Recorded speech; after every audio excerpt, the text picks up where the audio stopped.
మనలో కార్యసాధకమైన తన శక్తి చొప్పున మనము అడుగు వాటన్నిటికంటేను ఊహించు వాటన్నిటికంటేను అత్యధికముగా చేయ శక్తి గల దేవునికి క్రీస్తు యేసు మూలముగా సంఘములో తరతరములు సదాకాలము మహిమ కలుగును గాక.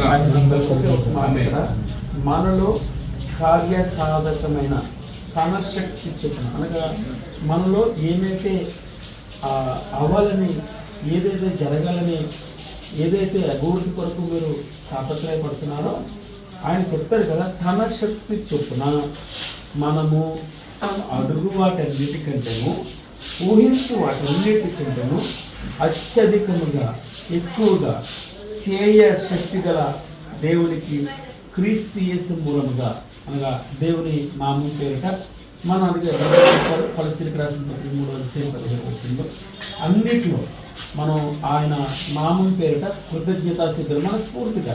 అందుకే ఆయన గుమ్మములు అనగా ఆయన నివసించేటటువంటి ఈ హృదయంలో మనస్ఫూర్తిగా భగవంతుడికి కృతజ్ఞతాసిద్ధులు చెల్లిస్తూ ఏ కార్యక్రమం స్టార్ట్ చేసినా, ఉద్యోగం చేసినా, వ్యాపారం చేసినా, ఏది చేసినా కూడా మొట్టమొదట మనలో కార్యసాధకమైన తన శక్తి చొప్పున మనం అడుగు వాటన్నిటికంటే ఊహించు వాటన్నిటికంటే చేయ శక్తి గల అనగా చేయ శక్తి గల దేవునికి ఆయనకి మనస్ఫూర్తిగా కృతజ్ఞతాస్తుతులు చెల్లించుకుంటున్నారు.